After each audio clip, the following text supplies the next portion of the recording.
Listener-supported St. Gabriel Catholic Radio AM 820 brings you Family Sanctuary, a show that inspires living the gospel message in word and deed within our families. And now, Family Sanctuary with host Peggy Hartshorn. Welcome to the Family Sanctuary, focusing on life-giving relationships and the family. I'm your host, Peggy Hartshorn, chairman of Heartbeat International, that advances life-affirming pregnancy help around the world. Well, today we're going to focus on not the beginning of life, as we do in the pregnancy help world primarily, but we're going to focus on some end-of-life issues, and particularly the care of the elderly within our family. And when we think of the focus of our program, life-giving relationships within the family, and how do we do that in a way that is pleasing to the Lord and that follows the teachings of our faith, one of the issues that we often face within the family that provides some real challenges to us personally, and perhaps even challenges in issues of our faith, is care of the elderly. And it's something that I have personally experienced recently with the care of my own mother, who passed away about a year ago. And many of you listening probably have faced or are facing issues in relationship to an elderly person within your family. So we've got a wonderful, loving, caring expert with us today, and that is Dr. Marian Schuda. Welcome, Dr. Schuda. Well, thank you, Peggy. It's a pleasure to be here. It's a pleasure to have you, because not only have we known each other through many different avenues, actually, here in the Diocese of Columbus, but you also helped care for my mother. So thank you so much for that. Dr. Schuda is now the medical director of the John J. Gerlach Center for Senior Health at Riverside Hospital. And you're a graduate of the Ohio State University College of Medicine, and you've been with Riverside for about 40 years. Yep, it'll be 40 years coming up in July. And that's amazing. I always say it's a privilege to be a physician. It's a privilege to work at Ohio Health in Riverside. It's a really very good place to practice. Well, certainly the Gerlach Center helped my mother, and you did, of course, so much. So I appreciate that. There is one, and we know there are actually many resources which we can touch on as we talk today about to help us who are facing that issue of care of the elderly within our family. So, and Dr. Schuda is also a member of Joan of Arc Parish. Yes. And sometimes you may have seen her name, or you may have heard her actually addressing issues of care of the elderly at a diocesan event or a pro-life event. So we really appreciate, and it always amazes me how, as busy as physicians are, that you devote so much time to other things in the diocese and the community that can help us. So thank you for that. Oh, well, it's my privilege, really. Well, Dr. Schuda, and maybe we should start at the beginning of this story of care for the elderly in our family, with the beginning of realizing that an elderly person in your family needs care. That's a very good point, because the longer we live, the more likely we are to have significant problems. So I like to tell people that one of the things people worry most about is dementia or cognitive problems, because those do impair the senior's ability to function independently. If we're lived to the 9th decade of life, so 90s, we have at least a 40% chance of having significant cognitive problems. Of course, that means that 50 to 60% of people will live well into their 90s with no cognitive problems. And physical frailty becomes more of an issue there. That's a little easier for all of us to deal with emotionally and physically. The physical. Mm-hmm. Mm-hmm. Yes. So, for example, we tell people over 85 are very unlikely to be good drivers. Their reflexes are slower and so forth. But you can drive people places, and if they can use Uber, or mainstream or whatever, they can get around. And then paying bills and so forth is so easy to do remotely now. So it's really not as big a problem. We just don't want them mowing the lawn, climbing a ladder, and cleaning out their gutters and so forth. Right. So we need to, as family members, watch for the signs of when older people are going to need more care. And as I look back personally on the care of my mother, I realized she was a very, very smart person. She always took care of her own finances and shopping and housework. She had been alone since my father died, and she was only 46 at that point. So we were so used to her being so independent that when she did start having issues, I don't think I really realized. She would say, I've been trying to balance my checkbook I've been sitting here and I'm thinking, well, Mother, what's wrong? What? Of course, you're probably trying to balance it to the last penny, and you don't need to do that. I wasn't really realizing that she was having mental difficulties at that point. Yes. It's very frequent because at first the few little problems they have could happen to anyone. And people even joke about them and call them senior moments. And cognitive function does decline with age anyway. So it's hard to separate an early dementia from simple age-related memory decline at first. But I would say the most consistent functional early problem is difficulty with finances. And some people are very private about that. They don't want anyone involved, so it can be difficult to assist. To assist, yes. That probably is one of the main issues, I would imagine, with care of the elderly person. Particularly if they've been a very independent person, that they don't want the help. They will reject the help. Absolutely. And having insight into one's needs is not necessarily associated with the dementia. So, for example, I've seen very many people who think everything is fine. And these kids are just into my stuff, and I can't believe it. And they really either actively push them away or very frequently don't appreciate the help. And it's very stressful. It's a lot of work to care for a senior. And unappreciated work is harder to do. So, well, one of the things that I appreciated was the evaluation that we did get for my mother. Now, we got that at the Gerlach Center, where you are the medical director, but I'm sure there are other places and resources for people to get elder care. And I think for me, it was very important to have an assessment. Yes, we like to do that because we like to make sure that there isn't something additional that we can fix or improve. And so we look for things that can affect cognition and function.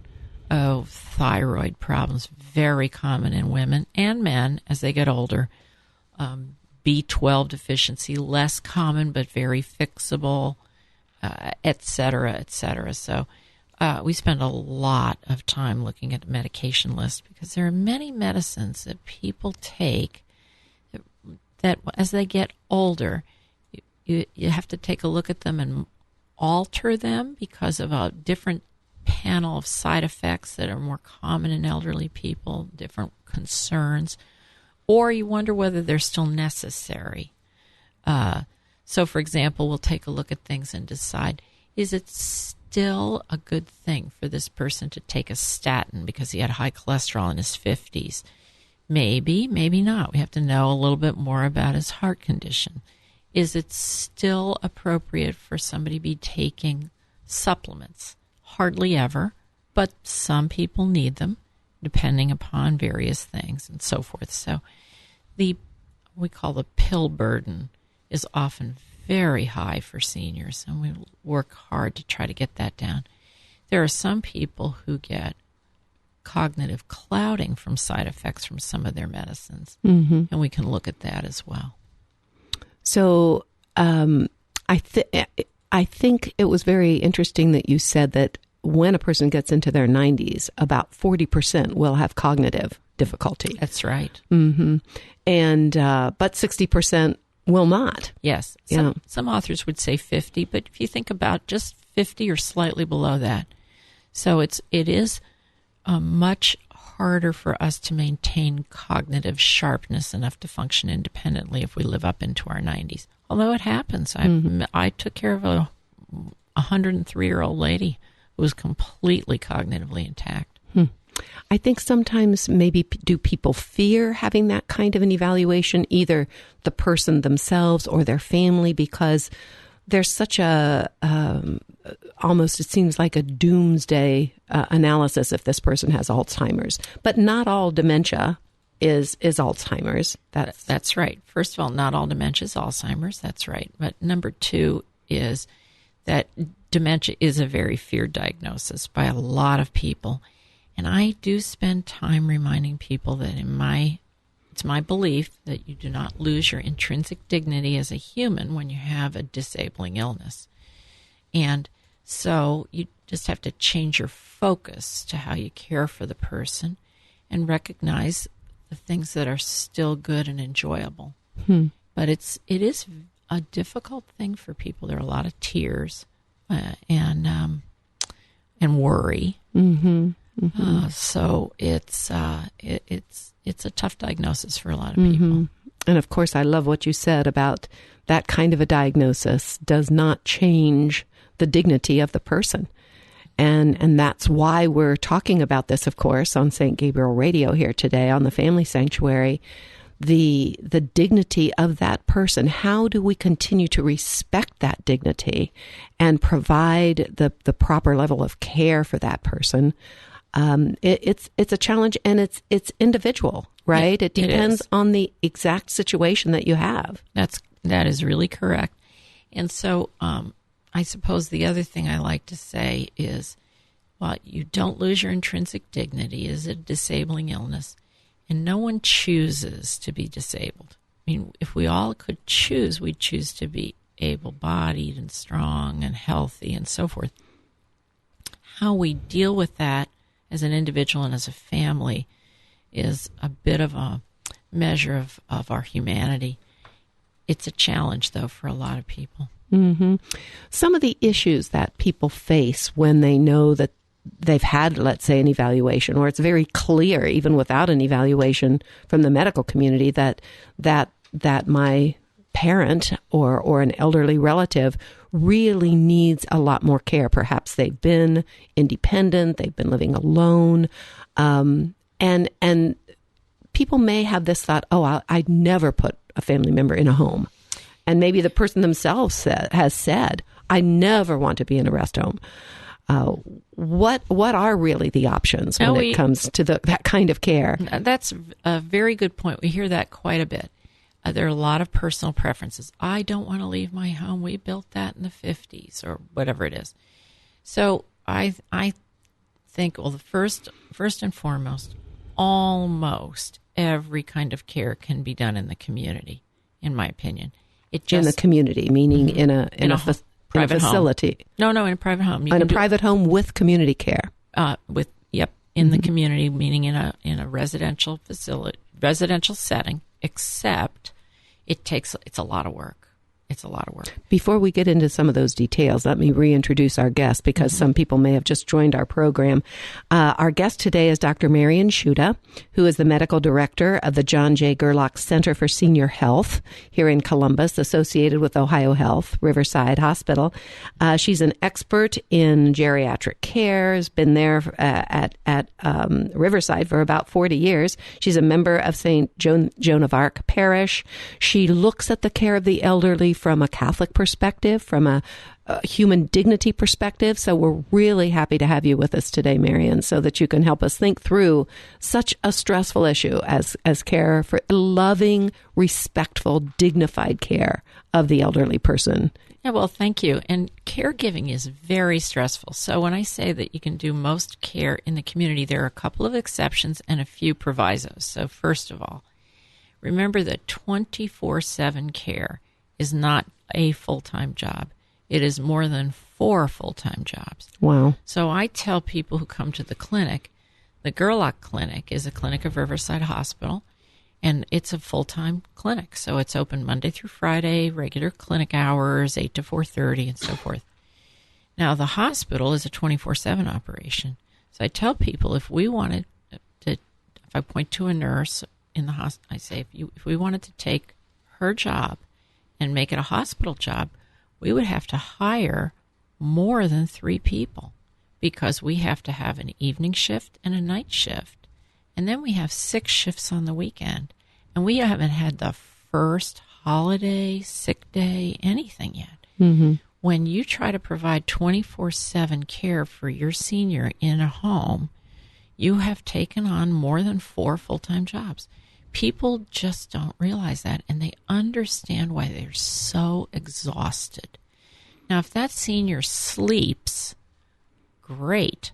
That eliminates 7 shifts. 7 out of, which is slightly more than 1 full-time job. You still have 3 full-time jobs. You must have respite. You have to have it. Nobody can do that. Even a dedicated spouse needs respite. And I do see some very dedicated spouses. Oh, she took such good care of me. I'm going to take good care of her. Great. However, it really, you can't do it alone.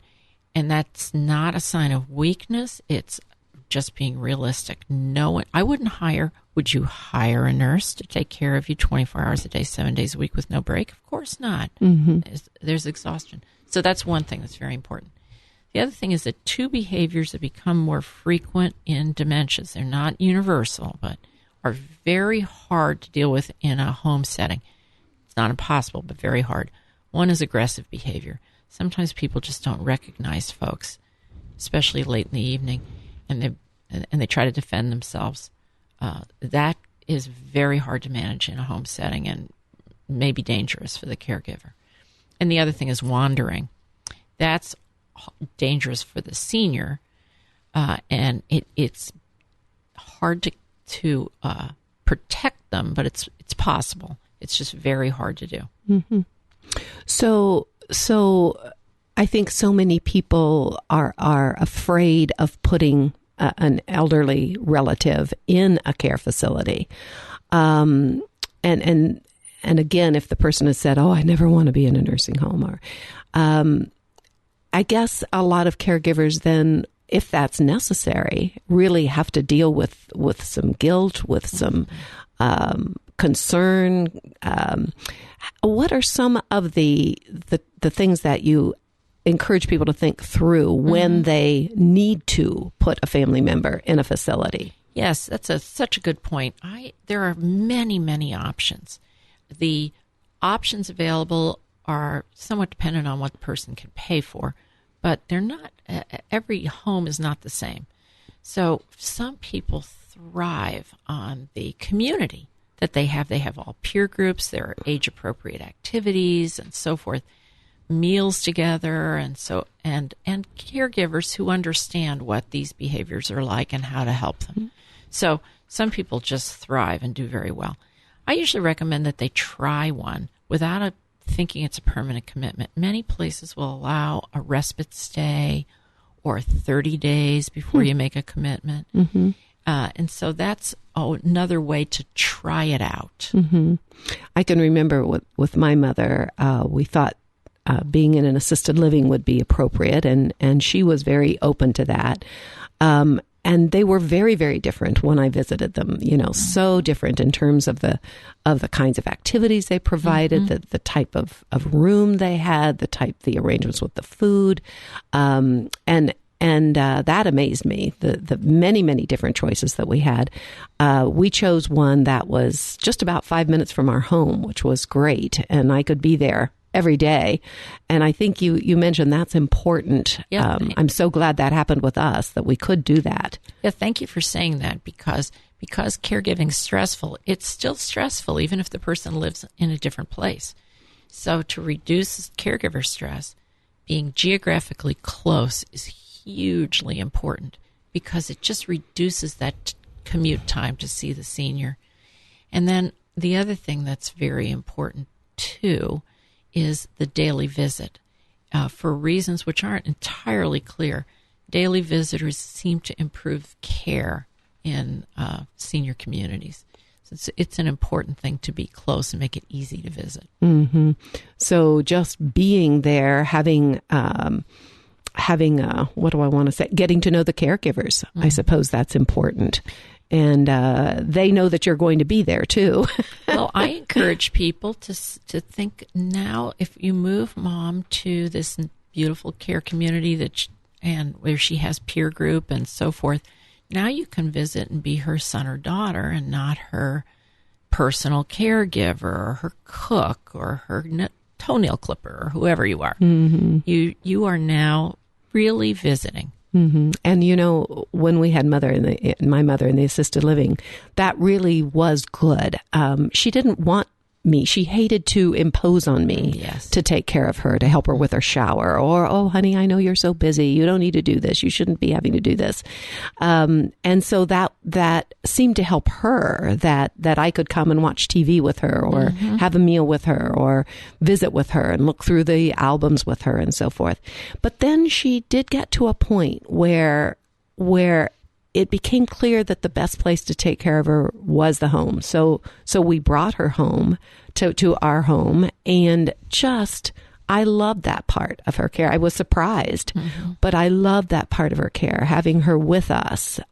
She no longer could benefit from the social activities. Her dementia had increased and gotten more severe, and it got to be confusing for her to have so many different caregivers and people she didn't know. And so bringing her into our home the last several months was really a positive thing for us and for her.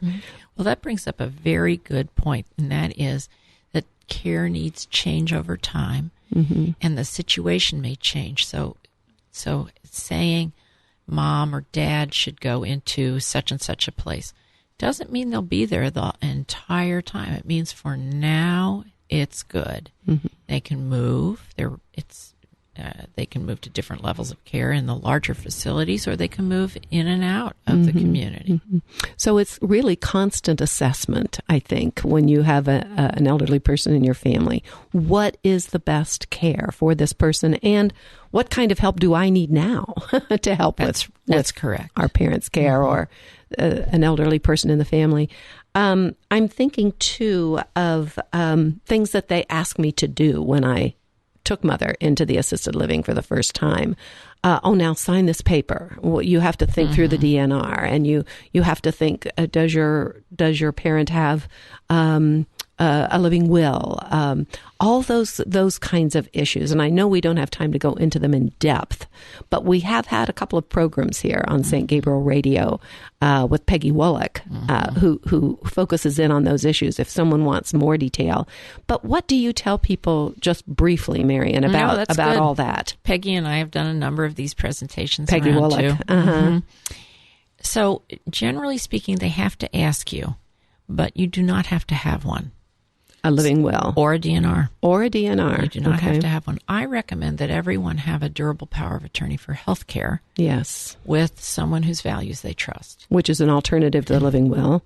No, you can have both of those. Oh, can you? You can. But I like the durable power of attorney for health care because it's very clear who you want to be your alternate decision maker. And it's very clear for us in medicine that living wills are optional and DNR is optional. So even though they have to ask you and they tell you they like to have a status, you can say full code and don't worry about it. You can even do that in hospice. Full code meaning you want all life-saving care offered. And right. then you can refuse it later. And then, of course, your person, if you have a person who is in charge of making your decisions with a durable power of attorney, can make that decision at that time. That's correct. Right.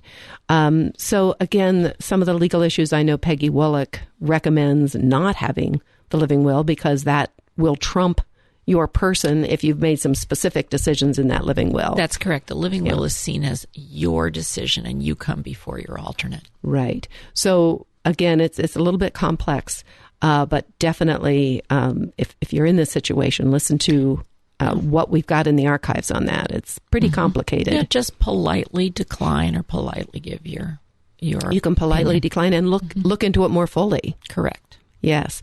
And I know for me, they had 2 levels of a DNR. There are 2 in Ohio. It's a very well-intentioned, apparently well-intentioned law. It's just very confusing. Very confusing to me. And they said, oh, someone here can explain it to you. After they explained it, I was even more confused. And I could tell that they didn't really know the difference either. Yeah, it's let's say it's currently under scrutiny and may be revised by the legislation, but it's right now, it's the way Ohio's rule is written is hard. Right. Let's talk, and we've only really got about a minute or so left, Marian. What about the spiritual aspects of this for the person themselves and the caregiver? And again, I just remind everyone that it's helpful to work in a faith-based organization, but we honor the dignity and worth of everyone who comes to us. And that's what I like to remind people too. Just remember, even despite the disability that you're taking care of another human being, and families are so important. Mm-hmm. And I remember with my mother, now the care facility we had her in did have a Catholic Mass once a week, although it wasn't a Catholic facility. But helping her, providing her with my one sister, it was interesting to see how we all provided different things for Mother. My one sister read devotional with her every day over the phone, and I would pray the rosary with her when I was there. And so helping that person continue with the spiritual things that they loved and was part of their life. That was so important. Well, thank you, Marian, so much for being with us. We could continue to talk. There's so much in this, but you've given us a lot of wonderful things to think about. So thank you for being with us today. My pleasure. And you are listening today to the Family Sanctuary. I'm your host, Peggy Hartshorn, and we are on St. Gabriel Radio with archives at stgabrielradio.com under the Family Sanctuary, and you can stream live on stgabrielradio.com as well. Our program, The Family Sanctuary, is broadcast at 4 o'clock every Saturday and 2 o'clock on Sunday. So please join us again to strengthen our families and make them sanctuaries of life as God intends. Family Sanctuary is a production of listener-supported St. Gabriel Catholic Radio, AM 820.